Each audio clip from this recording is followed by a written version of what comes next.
I can help you make money, and it's because I've been in a position where I hadn't made a single dime. I had negative money to my name. I come from a family that has no money at all, and then to now having a 7-figure business and having done that while I was still a student. So I can teach you how to make money, but if you're looking for a get-rich-quick scheme, if you're looking to make $10,000 a month without ever putting in hard work and without having the ability to delay gratification, just leave this video. You can leave my channel altogether because my content isn't for you. My content is for those that have high senses of ambition but want to channel that energy in certain domains, and I can teach you how to do that in 9 steps. And these 9 steps are going to be proven, right? That have worked for not just me, but an ample number of people that have been able to take advantage of this type of system. And if you can do this and delay gratification over time, you will have tremendous success. And the best part about it is that these 9 steps can be scaled as much as you want. So if you just want to make a few $100s a month extra, great, right? That's going to help you pay your rent, or that's going to help you pay your car payments. If you want to make a few thousands of dollars a month, great. That's going to be potentially life-changing. If you want to scale it all the way to the point that I have at the 7-figure marker, then you have an opportunity to completely change your life and the people around you as well. So these 9 steps are going to be tried and tested, and I hope that you utilize them, make the most out of them. I really have to harp on the fact that this is not a get-rich-quick scheme, because it'd be so disingenuous to my previous experience and the life that I grew up in. I know what having no money looks like. I know what it feels like to work for your money, and I know what type of hardship that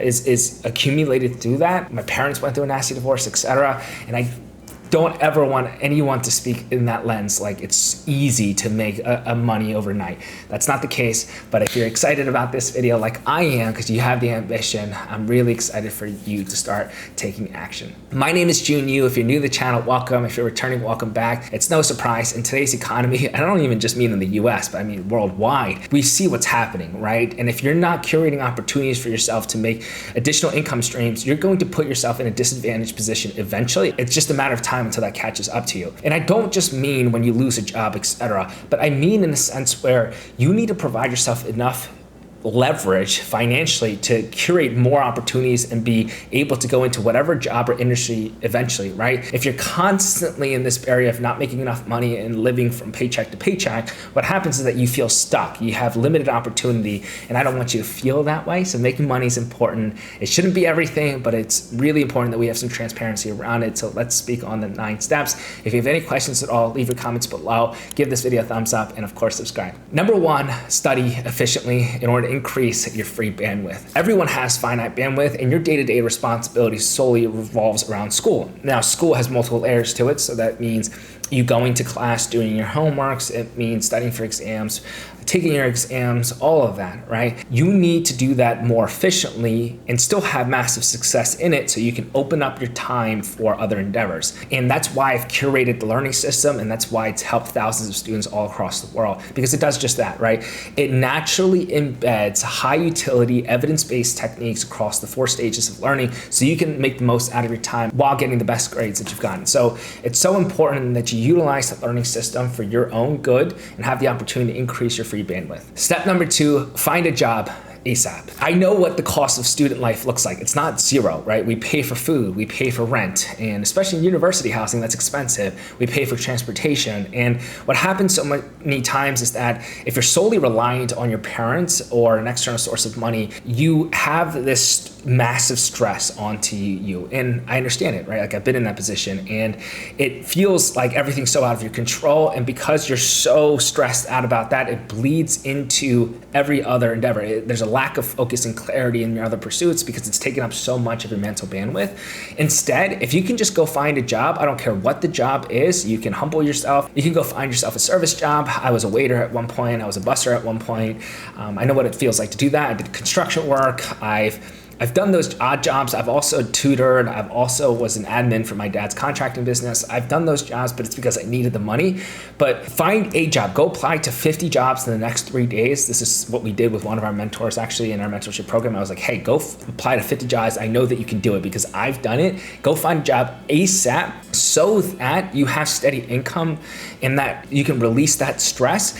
And yes, you're gonna be working part-time, but let's say you're working 20 hours a week. The 20 hours that you're in that job, you can think about that job, you can work in that job. And that's better off than what happens a lot of times is like you don't get a job and you get so stressed out about all this, you start making poor decisions financially. It clouds up your judgment for 24 hours a day, 7 days a week. And that's not what we want for you. We want the steady income. So go find a job. Also, just an additional point, if you could find a job, preferably an internship that's associated with your degree, that much better, right? Even that much better. But those are higher in competition. So what I would say is go find any job right now so you have the steady income while still applying for those internships. And when you get that, you can let go of your current job and then move into your internship so you have that steady income while also formulating the professional experience that will help your resume so you can explore more career options in the future. Number 3, live below your means. I'm going to provide an extreme hypothetical just so that we're all on the same page. If you're making $100 a month, you should not be spending $95 a month, right? You should be spending around $50 a month or $45 a month. Obviously, that's going to be very variant depending on how much money you're actually making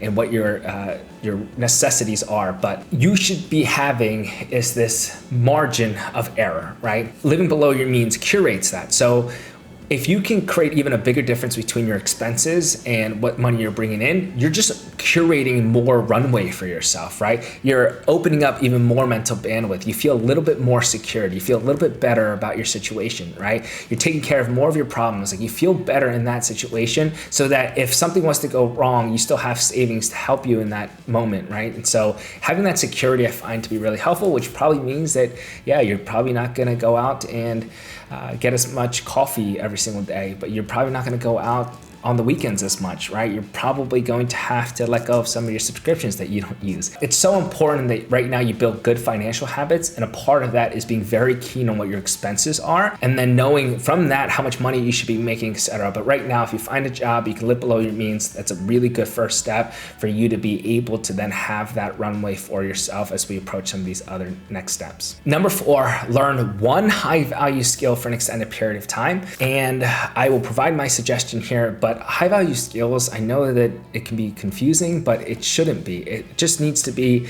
any type of skill in a domain that you have any interest in, right? Literally, if you want to go into and you search it up, you could say biomedical engineering, high value skills. You do some research and you might find something like cloud computing or data analysis, right? Like those are high value skills that are going to help you get biomedical engineering jobs in the future. For me, I didn't necessarily have interest in that. So I chose what I would tell all of you to choose today is content creation. It's curating an online audience through a personal brand because you're making use of organic reach. And we see how much money is funneling into that type of domain. And that industry is expected to double at like 600 billion in the next 3 years. It's still early to do that. And when I say an extended period of time, it's because high value skills have high barrier of entry. They require a lot of time and effort. Don't be the type of person to be like, oh, I want to do X, I want to do Y, I want to do Z. Oh, I'm the type of person that can do it all. You can't do it all. You have limited bandwidth. Just choose one, get really good at it, then leverage it for the future steps. And in the future, if you want to pick up another high value skill, you can. But there's no point in you choosing like 6 different skills right now and then not being able to get good at any one of them before you graduate, because that defeats the purpose of what I'm going to be teaching you.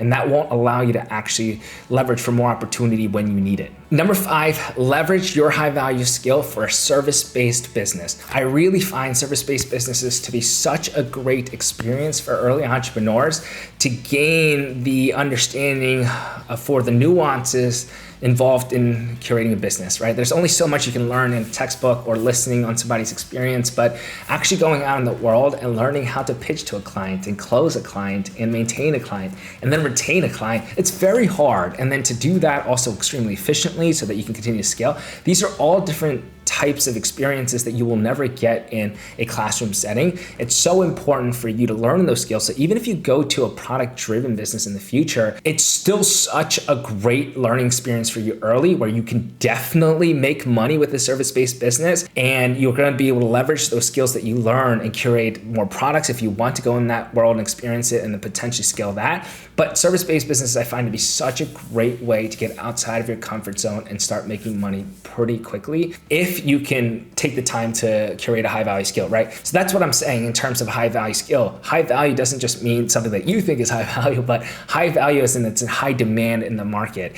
And high demand in the market, there's a high barrier to entry, so not anyone has the ability to just do that as a service, right? So there's not much supply. That's where you're able to generate hopefully some significant income. And that's how you do it, right? You find that skill and you hunt that skill down, you get really good at it, and step 5, you leverage it for a service-based business. Number 6, curate protocols to increase efficiency. It's so important that now that you've done the research and you've executed and you've probably closed in on your first sales, that's tremendous work. But now you have to think about scaling, right? You have to think about where is your time being spent and how can you be more efficient with it, and how can you remove yourself potentially from certain jobs, right? So when you're first starting out, you're probably wearing every single hat, like I was, right? Like I was pitching to clients, I was curating all the documents, I was trying to curate all the service for them, I was the one communicating with them, I was trying the one to even curate the legal documents and sign all this over. Like that was a lot of work. But at the end of the day, I could probably bring somebody on to help me with that, and I did eventually. But if I could create protocols around what I was doing and how I could be more efficient in it and practice with that and try to continuously refine my strategies, when I do bring a talent on, I can give them that protocol and they can do even a better job than I was doing, right? Or at least at the same level as I was doing. So it's really important that you don't just execute, but you take the time to reflect and figure out what you can refine better, because that's really important for our next step. Bring on a second client and rinse and repeat, right? So at this point, you should have been able to find your first clients and you would have closed them, potentially been able to retain them, which would be phenomenal work. And then you have the opportunity now to bring on a second client or a third client or a fourth client. And that's when you start to see your income starting to substantially go higher, right? What I would suggest is that there are different ways to do this in the future, and I'm going to make videos about that. And I think that curating free value in the very beginning is important, curating a portfolio, etc. is really important. We'll go over those steps in a future video. But when you do validate your business model and you validate that what you have is of need to a market, don't be afraid to charge substantial money for it, right? This is the general overarching view of what it takes to actually do this. And if this doesn't scare you at all, I think that you're going to have tremendous success in your business moving forward. Step 8, once you reach $5,000, drop the job that you took on for your steady income and focus entirely on investing the money that you've made up to this point and making your business even bigger, making your business a little bit more efficient. And so when I say invest into your business, I don't just mean make your business bigger, but if you want to curate more free time for yourself, maybe you bring on more talent, right? So you invest back into the business so that you have more people on your team that handles it, and you can completely remove yourself from the daily operation and still be able to generate the same amount of steady income. And that's why it's so important that in no part of any of these steps prior did I say to start increasing your expenses, right? Because I said you should live below your means after generating steady income from a side job. So you have that, and you should have had that margin of error continuously grow and compound over time as you started making money with your business. But still you're living below your means. Now you have this whole chunk of money where you have an opportunity to really invest into making your business the best that it can be. But this is that magical moment where you're feeling like, wow, like all that hard work is starting to pay off. But that takes a long time, and if done right though, it can be incredibly powerful, because at this point you have so much leverage for such great opportunities in the future. Step 9, excel academically still while continuously working on your business, and you will have so many cool opportunities for yourself once you graduate. Financially, you've now curated the leverage to do whatever you want, in the sense where if you don't want to be stuck in a job just because your major was in it, you have that opportunity to say no and do something different. You can even solely work on your business still and continuously expanding upon that. You have the opportunity now to have generated those skill sets in the business realm to combine it with your degree and really become a standout candidate in the discipline that you studied for. You have these opportunities that 99% of people would never have, right? And that's because you did the hard work of these 9 steps across your schooling. journey. And I promise you it's possible because I've done it. And I really hope that my story inspires you to believe in the fact that these 9 steps truly work. And again, if you're somebody extremely ambitious, this is great information, right? You're somebody that has all this energy, you just want to channel it into certain endeavors. Now you have that. You have the formula to do it, so go out there and do it. We'll create more videos in the future. If you have any questions about specific topics that we might have spoken about throughout these 9 stages, I know that this might have been a little bit very, very fast paced. I'd be more than happy to curate more nuanced videos, or if it's a different topic in the realm of business, whether you're a student, or actually, I think that this video, the 9 steps, is certainly going to apply even if you are a working professional too, right? It just is going to be slightly different, but the 9 steps apply. It's about taking action. It's about taking control of your current situation, curating as much runway or that margin of error as I spoke about, and then formulating those opportunities with one singular high value skill, leveraging it for a service-based business, scaling it to the point that you want to, and then continuously excelling in the profession that you're in, and then you're going to have even more opportunities in the future. So I think it works in whatever domain or whatever stage of life you're in. So I hope that this video was enjoyable for you and that you learned a lot. Thank you guys so much. Give this video a thumbs up, and of course subscribe. Until next time, please take care, and I love you guys. See you at the top.